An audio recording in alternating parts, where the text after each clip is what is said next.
YouTube, it is long past time to talk about captains and what the heck is wrong with them. Hey everybody, welcome back to Whiteboard Wednesday, aka man yells in his basement and hope his neighbors don't get upset. This week, we're talking all about captain cards. I said that about 4 seconds ago. But we're really going to dive into the nitty-gritty of captain cards, why they don't work, and I'm actually going to give you my suggestions on how I think we can make them better. My suggestions are probably pretty unreasonable because they require an inordinate amount of work. I'm not convinced that they'll put in that much work to make it work the way I think it should work. But in a perfect world, in an ideal world, in a utopian society, this is how I think captains would work best. It's of course open to debate. We welcome debate here at Whiteboard Wednesday. It's the MLB The Show series where we have no gameplay. We just break the game down, talk about it on this handy-dandy whiteboard, and have some fun. We have some laughs along the way. Let's do all of that while talking about a very serious topic. I think captain cards have a ton of potential, and I very much like the idea of captain cards. Let's just make them usable.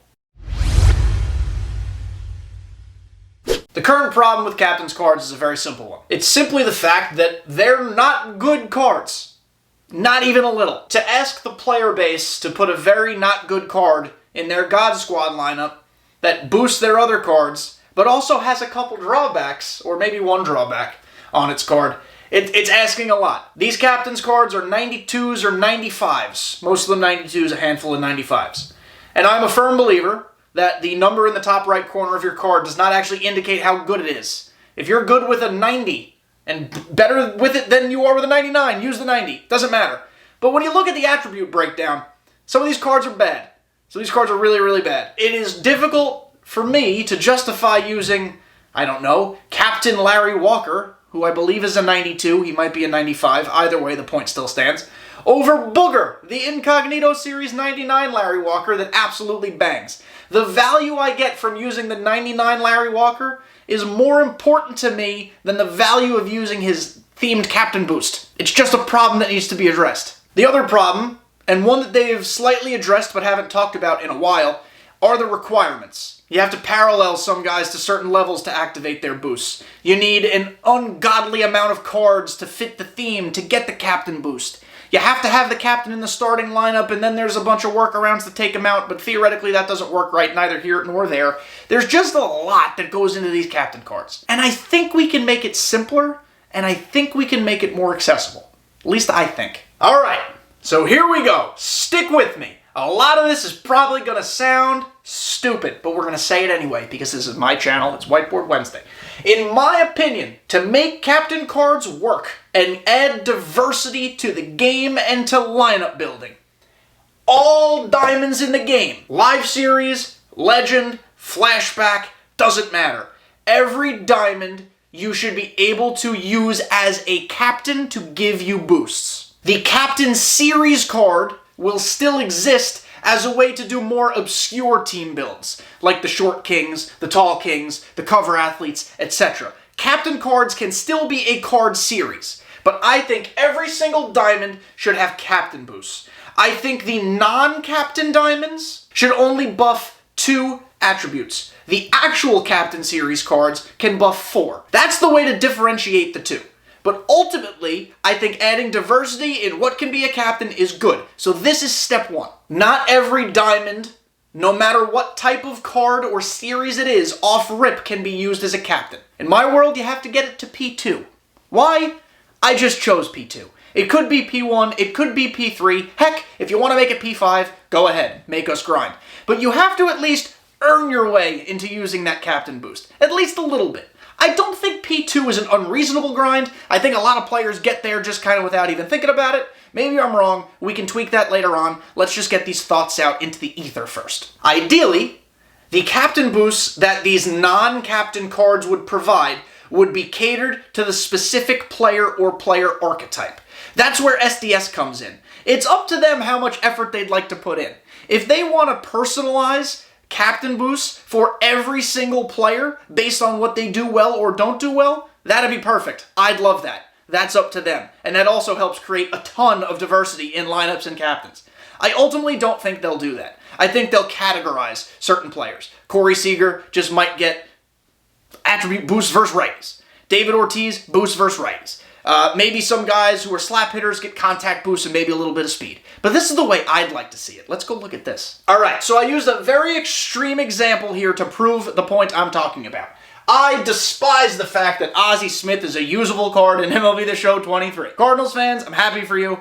I just think he leads to a lot of toxicity. That's not Ozzie Smith's fault. That's probably not your fault. That's just the way the card's built. Moving on. Doesn't matter. 99 Ozzie Smith. Also could be 87 Ozzie Smith, 93 Ozzie Smith. A non-captain diamond Ozzie Smith would give you a plus to your fielding and a plus to your bunt. I'm just using it as an extreme example. I don't want you to bunt.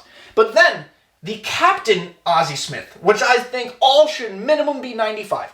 The 95 captain Ozzie Smith gets that same fielding, that same bunt, but then you throw in a plus to the contact right, a plus to the contact left. That's where using the actual captain card gives you that differentiation.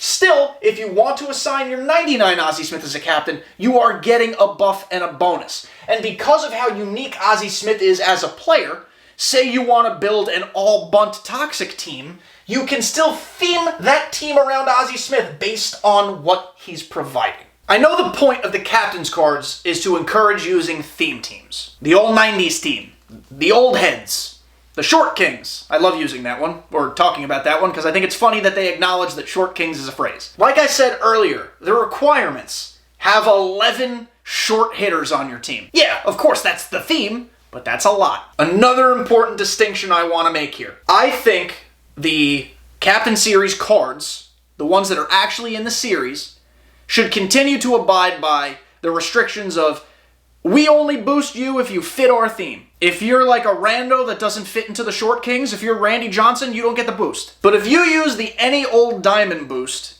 I think it should apply to every player on your team. This is different. This is strange. You're going to disagree, but let me just show you how I think the boost should be broken down. I think because it's going to be applied to everyone on your team, it should be a blanket boost based on the overall of the card. So, in the way that Captain Series cards give you better boosts, Tier 1, Tier 2, Tier 3, let's just tier the diamonds into 3 tiers. They already kind of are anyway.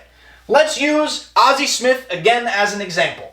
If you have an Ozzie Smith that is between 86 and 89, he will get plus 3 to his fielding, plus 3 to his bunt, and that will apply to every player on your team. Whether he's David Ortiz or Ricky Henderson, he will get plus 3 fielding, plus 3 bunt. 90 to 94 Ozzie Smith, you get those same 2 attribute boosts, fielding and bunt, but now it's plus 6 for everybody on your team. Then when you reach high diamond status, 95 to 99, that is where you get your plus 10 boosts. The Captain Series cards go as high as plus 15 on the boosts. I think it should stay that way. That's another way to differentiate the Captain Series cards from a regular card that can be a captain. It gives you more incentive and more reasons to be like, oh, I can get plus 15 for a captain instead of a plus 10. That could be a difference when we're talking about things like hits per 9, or contact, or power rating. But when we're talking about any old diamond being a captain, we do have to scale back the idea because there are so many options. Either way, I kind of think this works. I kind of think it's cool. It's different and will require a lot more work from SDS. But I think it has potential. Just about every good idea, every good plan, every good suggestion has its drawbacks. So we have to talk about those and acknowledge them head on. As I said, I acknowledged it. It's going to be a lot of work to do it right. If they do it right, at least before the game drops, it's going to take a lot of work. Then you factor in live series updates of cards going from gold to diamond. Then their captain ability will have to trigger and become active. They can figure that out. That's not my concern. But if they do it right, and give every player, every legend that gets a diamond, every live series player capable of being a diamond, if they just pre-program what the captain boost should be. Sean Murphy, he's a great fielder, he gets plus fielding, he gets plus power versus right. Ricky Henderson, plus speed, plus power versus right. You know, we can come up with all sorts of things that are just easy to do and they make sense. Do them ahead of time, and this idea works a lot better. If they don't put in enough work, there are going to be far too many similarities between cards. Every righty hitter is going to get plus boosts versus lefties. Every lefty hitter is going to get plus boosts versus righties. Every gold glover is going to get plus fielding, and speedy people are going to get plus speed. That's why I think it is best to cater it to the player. That's where the creativity is going to come in. That's where the uniqueness is going to come in. And that's when SDS wants to vary up teams. This is how you vary up teams. Because the captain's cards, as they're currently working, outside of fun videos on YouTube, which are certainly fun, they have their place, they are not used widespread enough. They're just not. And it's unfortunate. Does this mean the Captain Series is still bad? Maybe. Maybe not. I'm not sure. It's hard to really know how this is going to work without putting it into action. It certainly would probably minimize the use of Captain's cards, but they're already not being used. I think the Captain idea is better as a function than a card series. I understand why the card series is there. Derek Jeter, the Captain, was on the collectible cover, and I love the idea. I do think it's innovative. This game needed innovation. They gave it a shot. But I think in terms of functionality, it is better and more useful than it is as a card series. Using it as a card series severely limits how it can be utilized. Because 92 David Wright cover athlete boost, as cool as it is, that's a terrible card. That 92 David Wright is not good. The 99 David Wright, the Set 2 collection, is pretty damn good. And I'd much rather use that than the Captain card. So I'm honestly curious. What do you all say? Are Captains good, how they are now? Do they suck? Do they need work? Do you like my suggestion? Do you think it's too complicated? Do you think maybe it has potential? I don't pretend to know everything. I can just tell you the way my brain works. And the way my brain works, spit this crap out. But thank you all for listening and making it to the end of another Whiteboard Wednesday. I really love putting these together. They're a lot of fun. They make me think. But let me know what you think. I can't wait to hear from you. Can't wait to see you on YouTube in the comment section. Make sure you leave that comment, like, subscribe. Follow me on Kick. I might be moving to Kick. I say might because I don't know. Twitch is really in a dumpster fire, and I wanted to secure my username on Kick before someone else did. Not that I'm a popular person, but, you know, whatever. Follow me on Kick, kick.com/kdjTV. If I ever move to Kick, we're going to kick Twitch to the can. I'm not going to go 50-50 split. I'm not going to do Tuesdays on Kick, Thursdays on Twitch, Wednesdays with Maury. I'm not doing that. It's going to be one place. That's how it's going to be. I will let you all know in multiple videos if that's ever the decision. But for now, just to be safe, kick.com/kdjTV. Follow it. And I'll see you guys next week.